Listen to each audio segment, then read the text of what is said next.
If you're a fan of zombies and everything Disney, then you're gonna love today's video, as we're about to explore some rumors about the franchise just for you. So strap yourself in and let's jump right into it. But first, a simple reminder on how to enter our brand new giveaway. We are giving away either an iPhone X Max, the new iPad mini, or MacBook Pro. It's all your choice. So be sure to leave a like, comment the keyword, subscribe, and turn on notifications to enter the giveaway. It's really that simple. First, rumors of a third Zombies installment. Since Zombies 2 is the second most watched movie on the Disney Channel, beaten only by the giant that is The Descendants 3, we're sure that Disney has further plans for the franchise. In fact, there are even rumors flying around about there possibly being a Descendants 4 in the works, which is crazy considering how one of the title actors, Cameron Boyce, passed away in his sleep a while back, causing everything to come to a screeching halt. Simply put, the Zombies franchise is by far one of the most successful franchises Disney has had in its pockets for quite some time. The studio has faced backlash over the past couple of years for losing track of where they came from, since most of their resources were seen being pushed towards properties spearheaded by third-party studios, such as Marvel Entertainment and LucasArts. While Descendants and Zombies essentially broke this criticism and brought Disney a whopping amount of views and income through various revenue streams, the studio would be silly to not want to push ahead with either property. As such, we can say with quite a bit of certainty that there will be a third movie in the Zombies franchise. Your guess is, however, as good as ours when it comes to when such a movie will be released by the studio. Right now, Disney has confirmed next to nothing about the property being renewed, and even the cast members haven't let anything slip about the possibility of a third installment being on the way. But if we were to hazard a guess, we'd say that since Zombies aired in Feb of 2018 and Zombies 2 aired in February 2020, the third installment of the franchise is likely to drop in Feb 22. Although this is quite a big wait, it's possible that Disney will surprise us with an early release, which would obviously be incredible. Until then, however, let's take a look at what we remember about the previous movies so that we can properly theorize about what to expect in the next installment. The plot so far. The franchise starts with us getting introduced to the beautiful Addison, as portrayed by Meg Donnelly, who notices that the zombies of the world are being treated really poorly by her human friends. This might sound crazy, but these aren't the zombies we're used to, boys and girls.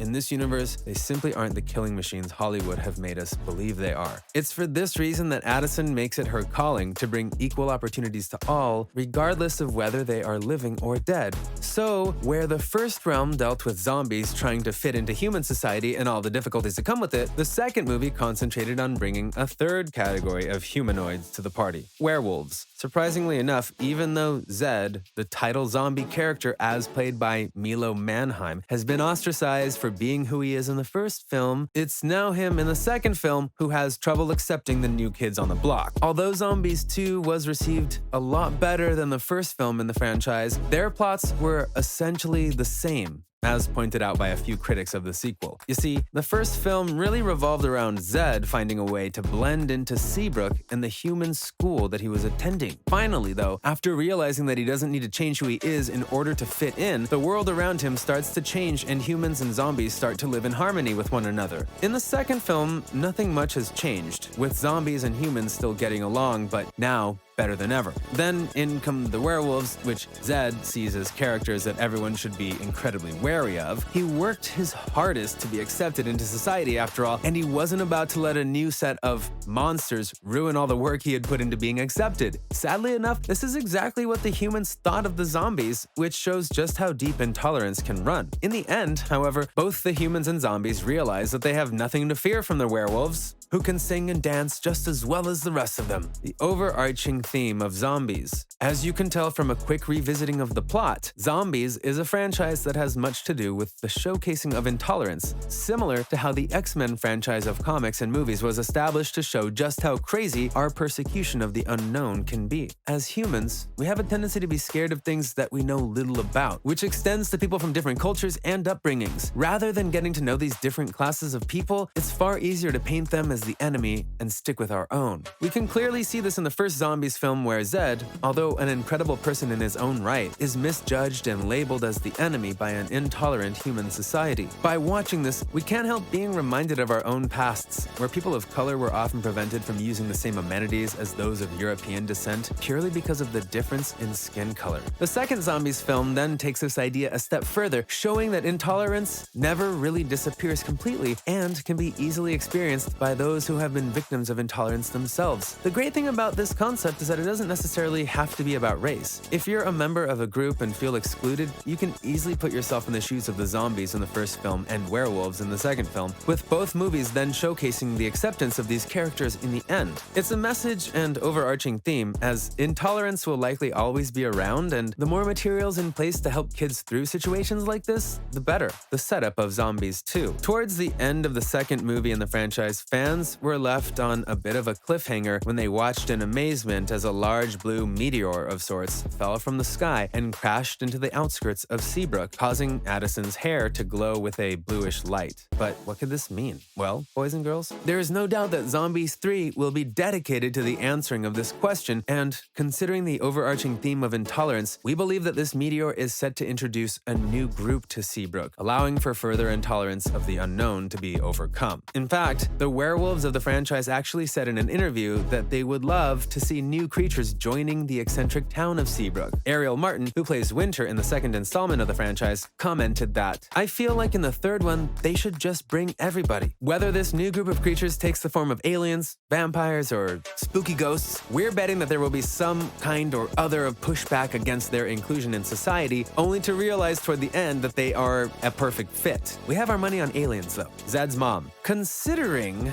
that Zed is one of the title characters of the franchise, it's a little crazy that we know very little about his extended family antics. We know that he has a father, Zevon, and a sister, Zoe. But for some reason or another, Disney has kept his mother on ice. Who is she? And what part does she have to play in the franchise? We know it must be something, as otherwise Disney would have likely included her as a vanilla character, similar to the rest of Zed's family. The rumor floating around town is that the third installment of the franchise will see Zed's mom discovering Addison as the white-haired person of a prophecy which denotes her as the savior of both the zombies and werewolves. According to this rumor, Zed's mother might end up disclosing to Addison that she is the missing alpha of the werewolves, and that Addison is one of her daughters. This would be a shocking reveal for Zed. Not only is his mother a werewolf, but his love interest as well? Yikes! Addison, the werewolf. But Addison put on the fully charged moonstone necklace and didn't turn into a wolf. So how can the theory of her being a werewolf be correct? Well, boys and girls, if you remember Zombies 2, like we do, you'll remember that Zed actually drained some of the power of the moonstone necklace when he was competing with Bucky for president.